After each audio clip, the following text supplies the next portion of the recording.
Bonjour, je suis le docteur Noémie Biesinski. Je suis médecin VIHologue au CHU de Toulouse, au service des maladies infectieuses et tropicales. Et je suis également médecin coordinatrice régionale pour le Corévi Occitanie-Ouest. Alors, je vais vous présenter les modalités de traitement du VIH. En effet, si vous suivez cette formation, c'est parce que vous allez être amené à réaliser des tests rapides d'orientation diagnostique du VIH, des TROD, et il faut donc que vous puissiez informer et répondre aux questions des personnes que vous allez recevoir sur ce qu'est le VIH, ses conséquences en l'absence de traitement, mais aussi sur les modalités de traitement et de prise en charge. Donc n'hésitez pas à prendre des notes.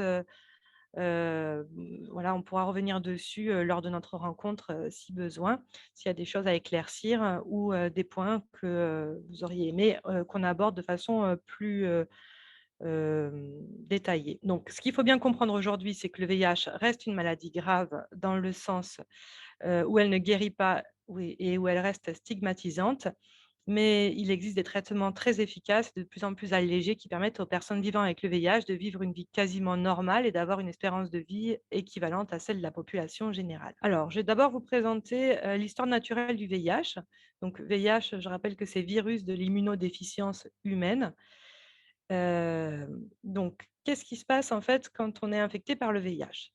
Donc, il y a 3 modes de transmission: la voie sexuelle, la transmission sanguine ou la transmission de la mère à l'enfant pendant la grossesse, au cours de l'accouchement, ou pendant l'allaitement maternel. Donc, qu'est-ce qui va se passer? Le virus va entrer dans l'organisme et il va très rapidement se multiplier. Alors, une partie du virus va en fait aller s'intégrer à l'intérieur du noyau de certaines cellules et rester dormant. C'est ce qu'on appelle les réservoirs. Et une autre partie de la charge virale va se répliquer en très grande quantité. Alors, pour se répliquer, comme pour tous les virus, le virus du VIH a besoin d'utiliser des cellules et en particulier les lymphocytes CD4. Les lymphocytes CD4, en fait, sont des globules blancs. Dans le corps, on a différents types de cellules dans le sang: les globules rouges, les plaquettes, les globules blancs. Et dans les globules blancs, il y a différents sous-types de cellules: les polynucléaires, les lymphocytes, et CD4, c'est encore un sous-type de lymphocytes. Donc ces CD4, en fait, ça correspond à nos défenses immunitaires. Donc leur rôle, normalement, c'est d'organiser la contre-attaque quand un corps étranger nous agresse: virus, parasites, bactéries. Normalement, les CD4, en fait, sont là pour nous défendre, enfin défendre l'organisme contre ces agents infectieux. Mais le problème, c'est que donc, en se répliquant, le virus, le VIH, va entraîner progressivement la destruction des lymphocytes CD4 parce qu'il va utiliser le matériel génétique de la cellule à ses fins de réplication. Donc voilà, sur ce graphique, on peut voir l'évolution de ces 2 paramètres. D'une part, les CD4, donc les défenses immunitaires, et d'autre part, ici, la charge virale VIH, c'est-à-dire le taux de virus dans le sang. Donc en fait, c'est ces 2 paramètres qu'on va suivre tout au long de la prise en charge d'une personne qui vit avec le VIH, depuis le diagnostic, et puis tout au long du suivi, et ça permettra en fait d'évaluer le stade de l'infection. Donc là, c'est ce que je vous disais, sur la courbe marron, on voit les CD4. Donc initialement, quand le virus va arriver dans la cellule, on va avoir très rapidement une multiplication du virus qui va entraîner progressivement la destruction des lymphocytes CD4. Donc ici, on voit la réplication du virus en très grand nombre. Tac, parallèlement, les CD4 qui chutent. Au début, on va avoir quand même les CD4 qui vont faire un petit peu leur rôle et qui vont permettre de contenir un peu la réplication virale. Donc, on va avoir un taux de virus qui va rechuter, mais sans réussir à guérir complètement et à éliminer le virus, puisque le virus va rester dans le corps et se répliquer à bas bruit pendant plusieurs années. Ça peut prendre 3 à 15 ans, où le virus va se répliquer progressivement, et pendant ce temps, on va avoir une décroissance progressive du taux de lymphocytes CD4. Donc, pendant toute cette période qu'on appelle la phase de latence, globalement, la personne va plutôt bien, elle a peu de symptômes, elle n'est pas forcément au courant qu'elle est infectée par le VIH et si elle ne pense pas à faire un dépistage ou que personne ne lui propose, eh ben, elle risque de transmettre son virus puisqu'il se réplique. Et puis, progressivement, on va avoir le taux de lymphocytes CD4 qui va chuter, qui va chuter, jusqu'à arriver au seuil critique de 200 CD4, qui correspond en fait à la phase SIDA. Donc, qu'est-ce que c'est le sida? C'est le syndrome de l'immunodéficience acquise. C'est en fait à ce moment-là, l'organisme, les défenses immunitaires sont complètement dépassées. Le taux de lymphocyte CD4 est si faible qu'il n'arrive plus en fait à faire son rôle de défense immunitaire. Et donc, on va voir apparaître des infections opportunistes qui vont se développer. Les infections opportunistes, c'est quoi? C'est normalement des bactéries, des virus, des parasites qui sont dans le corps et qui ne nous rendent pas, enfin, qui nous entourent ou qui peuvent être présents dans le corps, mais qui sont normalement contrôlés par le système immunitaire et qui ne nous rendent pas malades. Mais en cas de baisse des défenses immunitaires, elles vont pouvoir s'exprimer et on va voir du coup apparaître des maladies type pneumocystose, tuberculose, toxoplasmose cérébrale et qui vont à ce moment-là rendre malade le patient et c'est ce qu'on va appeler le sida. À ce moment-là, on voit donc que les CD4 sont très bas et puis la charge virale augmente. Donc c'est en fait globalement seulement à cette phase de sida que la personne va être vraiment malade. Il y a une autre phase particulière au moment de l'histoire naturelle du VIH, c'est, la primo-infection. C'est au tout début, en fait, au moment où, la personne va s'infecter par le VIH. On va avoir donc une charge virale qui va augmenter très rapidement, heu et à ce moment-là, comme dans la plupart des virus, en fait, on va avoir un tableau viral qui va apparaître avec des symptômes type, fièvre, courbatures, frissons, maux de gorge, une angine, éventuellement des ganglions. Ça peut se présenter aussi sous la forme d'une éruption, cutanée, hem, qui peut être parfois bruyante et parfois ça peut passer inaperçu et donc si on ne traite pas, et surtout si on ne dépiste pas la personne à ce moment-là et qu'on ne fait pas un test de dépistage du VIH, ça peut passer inaperçu. Les symptômes vont rentrer dans l'ordre, tout seuls. Au bout de, 1 à 2 semaines, en fait, la personne ne sera plus, se sentira plus malade et elle ne sera plus symptomatique. Par contre, en fait, le virus ne va pas s'éliminer et donc on va entrer ensuite à cette phase dans la phase de latence. Donc c'est très important de bien connaître ces 2 phases, la phase de sida et la phase de primo-infection, parce que c'est les moments finalement où la personne est vraiment symptomatique.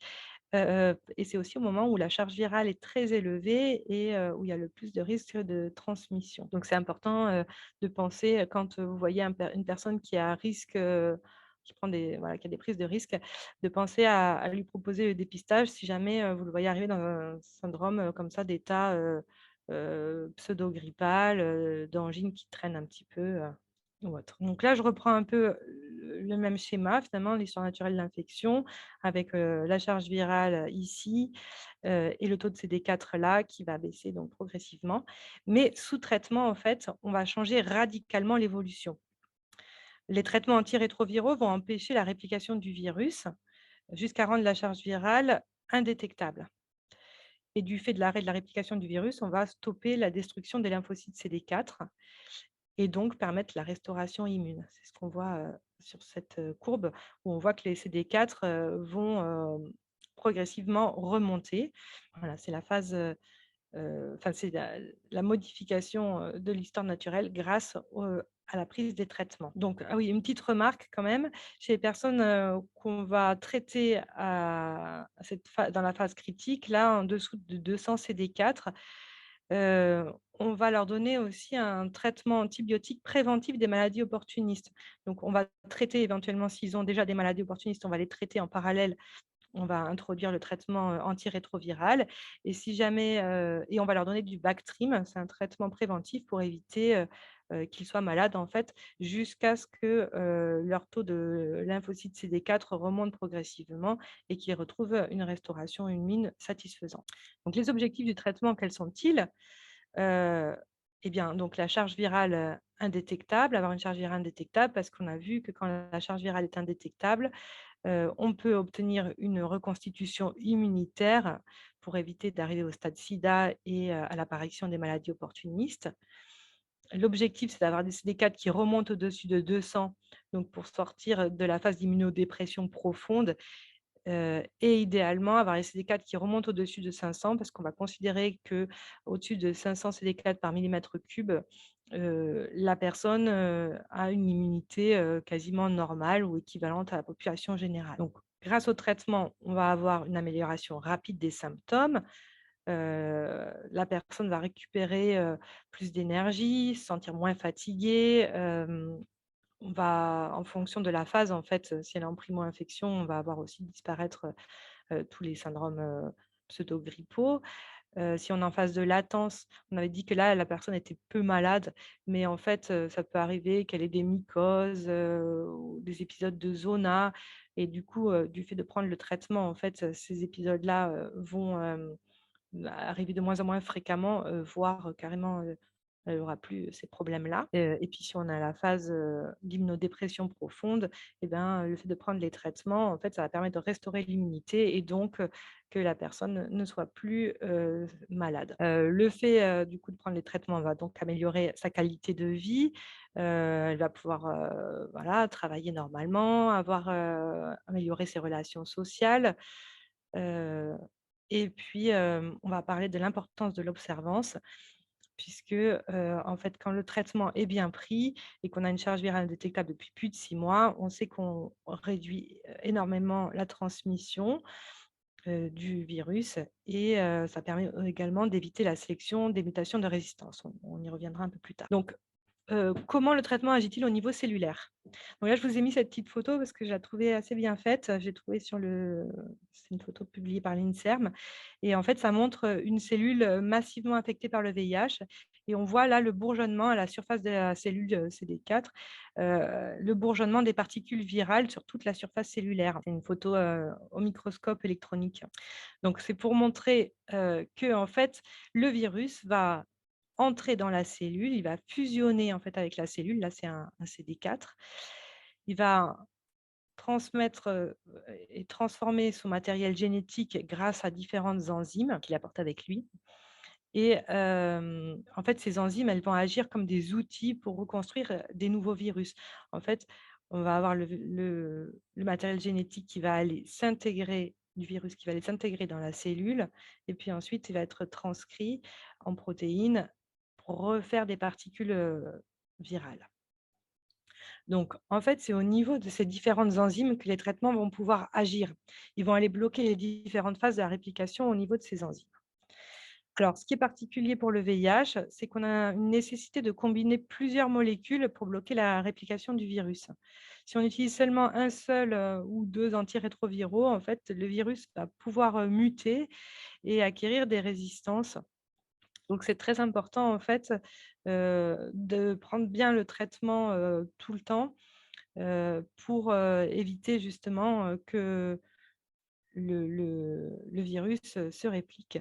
Voilà, l'autre problème du VIH, c'est donc, on en a parlé au tout début de la présentation, il y a une partie du virus qui est intégrée dans des cellules qu'on appelle les réservoirs et qui ne sont pas accessibles au traitement parce que le traitement va pouvoir agir donc sur, la réplication du virus, mais quand, le virus est en phase dormante dans les cellules réservoirs, eh bien le traitement ne pourra pas, agir, sur le virus et donc ne pourra pas l'éliminer. Donc en fait, si on arrête le traitement, on peut avoir une reprise de la réplication du virus et éventuellement sélectionner des résistances, puisque je vous ai dit, en fait, si on bloque à plusieurs niveaux, le virus ne peut pas muter et ne peut pas acquérir de résistance schématiquement. Mais si jamais on exerce un contrôle partiel, en fait, et qu'on a juste, que de temps en temps, on arrête le traitement, eh bien, le virus va se remultiplier et devenir éventuellement résistant au traitement. Donc, quelles sont les modalités de traitement? Donc, vous avez tous en tête, les années 80, où on n'avait pas de traitement et où les personnes, malheureusement arrivaient au stade sida et puis mouraient. Depuis les années 90, on a des traitements, antirétroviraux très efficaces et en particulier depuis 96, on a des thérapies antirétrovirales hautement actives qui, permettent donc, de traiter le virus et de contrôler la réplication, virale. Donc aujourd'hui, on s'achemine vers des, traitements personnalisés. Donc classiquement, vous avez dû entendre parler des trithérapies. En fait, c'est le fait, simplement d'associer 3 antirétroviraux entre eux, et donc de bloquer la réplication virale, à plusieurs niveaux. Donc, classiquement, on a des trithérapies, et puis on a de plus en plus amélioré les traitements. Il y a de moins en moins de prises de comprimés puisque là, je vous ai mis, sur la photo, en fait, les panels de traitements dont on dispose et on voit qu'en fait, on peut combiner certains antirétroviraux ensemble pour faire, des comprimés en une seule prise par jour. Donc comme ça, il y a moins de comprimés à prendre chaque jour et la plupart des gens, finalement, aujourd'hui, ont une prise par jour de comprimés et souvent, 1 seul comprimé par jour. Il y a de moins en moins d'effets indésirables et puis de moins en moins de contraintes, c'est-à-dire que, voilà, on n'a plus besoin de le conserver au frigidaire, ou d'avoir, de respecter absolument, des délais de prise très stricts. De plus en plus, on s'achemine vers des allègements thérapeutiques puisqu'on a des molécules de plus en plus efficaces et donc, finalement, maintenant, on arrive à contrôler, la réplication virale avec simplement des bithérapies, ou des traitements, en discontinu, 4 jours sur 7 avec, par exemple, le week-end libre sans avoir à prendre de médicaments. La recherche est toujours en cours et voilà, à partir de là, janvier, 2022, on a des traitements long acting par voie injectable qui vont être disponibles.